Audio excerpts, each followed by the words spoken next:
And then they kind of said, please don't. We want to coordinate with you. And I was like, all right, let's do it right here. Let's coordinate. And then they wouldn't do it. Right. And so I was like, I was pretty close to just dropping it and going like, I'm not there, man. But then they did get back to me finally. I was like, no, I'll hold off a bit longer. I waited past that mark where I felt, even though they'd said nothing to me. And then basically, when it came to, so it gets to the point where they've acknowledged it and they're rolling out a fix. They give me a date for a fix. And then what they do is they said to me, I then say, okay, when am I going to get the details about that so I can write about it? And when are you going to issue a CVE for it? A CVE, which is an identifier that lets you see. It's kind of a common way of disclosing. Yes, exactly.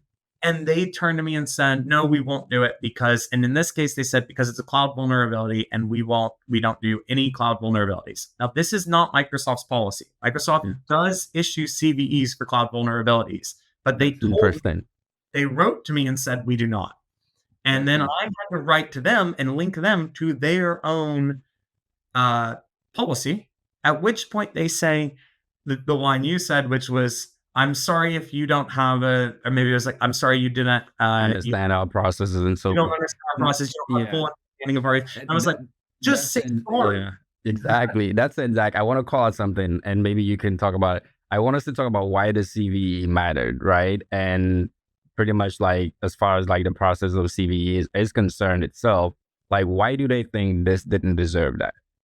Right. So their policy, so CVEs used to only be for things, as I understand it, and maybe you know better than I do, but it used to be a program about things you had to fix. And then we moved into this cloud world where a lot of the vulnerabilities that will exist in the cloud, you as a customer don't have to fix anything.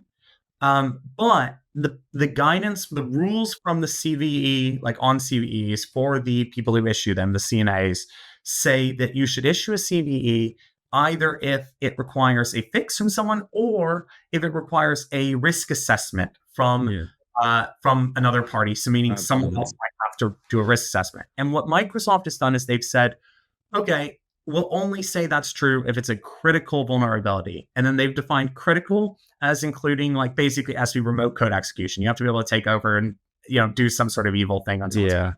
Yeah. One of the things that I want to call out, and I don't know if that has anything to do with this, with typically CVEs, a lot of like, third party or enterprises means they have to go and patch stuff as well too. And then based on that patch or whatever, was that their argument? As in, well, we just fixed this on our end and it automatically gets rolled out to everyone.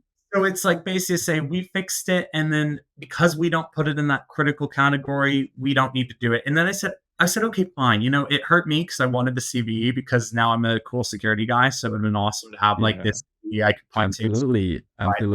And you deserved one. I don't disagree. I mean, I disagree with the process, like them saying, no, this shouldn't be, especially if it affects like this wide range of customers.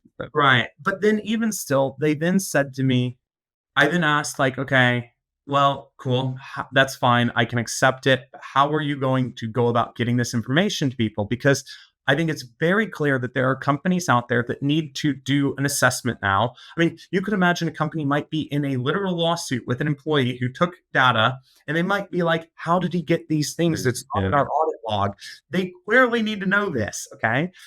Companies that are HIPAA compliant, that are regulated under, have personal medical information. I think there's a similar law for securities. People need to know. Yeah. And so I said, how are you going to disclose it? And then, so what had happened is I had a call with two people from Sourcey, and where we were going to where they were going to they basically said, I can see you're unhappy because I kept writing, I mean, and it's clear. I mean, it's obvious why anyone or any researcher would be frustrated at that point. So I had this call with them and they said to me, and I said, okay, how are you guys going to disclose this? And they said, we're not. It's like, what? Okay. And they tried to appease me with all these. They were like, what if we let you join our enterprise Copilot? And I was like, oh, no, I don't care. No, I don't. How are you interested? And in some sense, I would love to. And I feel kind of bad because I'd love to say like, yeah, it's because Microsoft's evil. Like they just didn't have access. I kind of raised the HIPAA point. They said, I don't really know who to ask about that. And it's clear that this part of the organization maybe doesn't have I've not worked at Microsoft. I don't know the internals of it, but somehow I think there is someone at Microsoft that would have agreed that this should have been disclosed, and it never made it onto their Yeah. desk. Something I don't think it like Yeah.